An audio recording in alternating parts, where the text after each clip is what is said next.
The Clippers superstar has finally left for the Philadelphia 76ers, signing a 4-year, $212 million contract. Holy God. But what is the story of Paul George? Why did he leave the Clippers? How good will be the 76ers in the 24-25 season? And how will he fare with Joel Embiid and Tyrese Maxey? Stay tuned because today's video is going to throw you right out of your seats. Geez, Paul George, or PG-13 as we all know him, kicked off his basketball journey at Knight High School in Palmdale. And let me tell you, he was fantabulous. In his senior year, he led his team to a league championship and bagged the Golden League's MVP title, while averaging 23 points and 11 boards per game. Following high school, my man took his talents to the Fresno State Bulldogs. And boy, this was the launch pad for his career. He became a sharpshooter with the third best three-point field goal percentage on his team, quickly earning a reputation as one of the most electrifying players in the West. After 2 phenomenal college basketball seasons, he decided to go big and enter the 2010 NBA draft. The rest, as they say, is history. The scouts knew this young lad was special, and hence he became the 10th overall pick by the Indiana Pacers.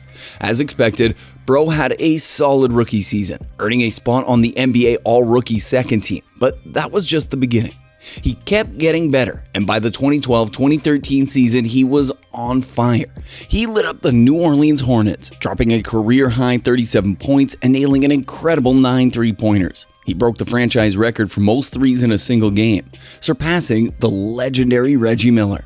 That same year, he made his first All-Star appearance and was named the NBA's Most Improved Player. Eventually, the young man had become the main piece for the Pacers, and in the 2013 and 2014 seasons, he led them to back-to-back Eastern Conference Finals, earning all NBA team honors along the way. And folks, everything seemed to be going perfectly. And then PG-13 was named to the training camp for the roster for the U.S. national team, all set to compete at the 2014 FIBA World Cup Basketball Championship. This was huge. My man was practically a lock for the team, but then disaster struck.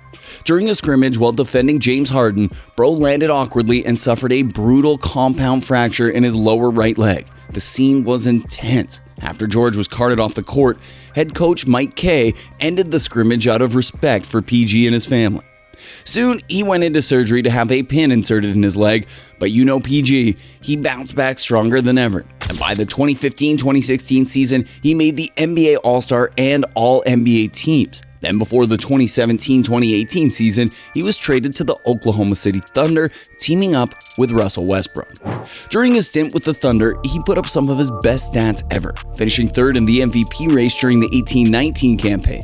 Despite his stellar performances, the Thunder's playoff runs ended in the first round both seasons.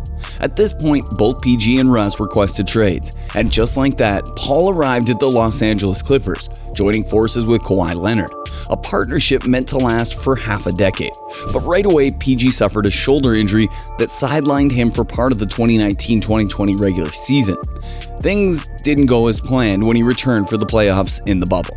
He had a rough postseason, famously hitting the side of the backboard in Game 7 against the Denver Nuggets. This earned him some not-so-flattering nicknames from frustrated fans.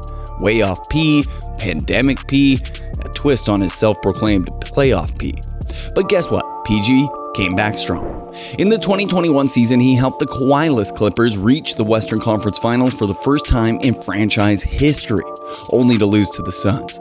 His elite performance earned him a spot on an All-NBA team, however. The 2021-22 season was another disappointment. It was plagued with injuries, and in the end, my man only managed to play 31 games. Damn. At this point, he even said, "I'm the 2. Kawhi's the 1. I'm the 2. So that part we nipped in the bud. Like, there's no ego when it comes to that. Then on JJ Redick's podcast, he said this: "I haven't won at any level. I haven't won at high school, I haven't won in college, I haven't won in the NBA. What do I have to win? I have no shame in Kawhi's 1, I'm the 2. Anyway, in the 2022-23 season, George was in a great nick. He was scoring nicely and doing the job for the Clippers, but then injuries started to creep in and he was sidelined every now and then. And at the end, he was only able to play 56 games in the entire season. Damn. But then he pulled a Michael Jordan in the 23-24 season and was arguably the best player on the Clippers roster. Joining forces with Kawhi, Harden, and Westbrook, Paul carried the 4th-seeded Clippers to the playoffs, averaging 22.6 points, 5.2 rebounds, 3.5 assists, and 1.5 steals per contest. But despite his best efforts, the Clippers, who were once the favorites to win the championship, had to bite the dust again against the Dallas Mavericks in the first round. And as it turned out, this was the last time George came out in the Clippers jersey. But what went wrong? Well, back in 2019, when the Clippers made the big swing to acquire George after signing Leonard as a free agent, Leonard was fresh off leading the Toronto Raptors to an NBA championship and combined with George for one of the NBA's most potent 1-2 punches. Clippers weren't able to convert the tandem into a championship connection. With both stars plagued by injuries, the Clippers never made it to the finals. Their best effort with George and Leonard saw the Clippers advance to the Western Conference Finals in 2021, where they lost to the Suns. Unfortunately, the Clippers haven't won a playoff series since. With Leonard sidelined by a torn ACL, they missed the playoffs in 2022. They failed to advance out of the first round in each of the last 2 seasons. Now, while reaching the dawn of his career, Paul wanted a ring to cement his legacy, but this was one aspect. Secondly, his negotiations with the Clippers didn't turn out as he wanted them to go. When negotiations stalled, the franchise issued a statement explaining what had transpired. "We negotiated for months with Paul and his representative on a contract that would make sense for both sides, and we were left far apart. The gap was significant," the statement reads. The Clippers wanted to maintain flexibility within the league's new collective bargaining agreement and could not per the terms of what George and his representation sought.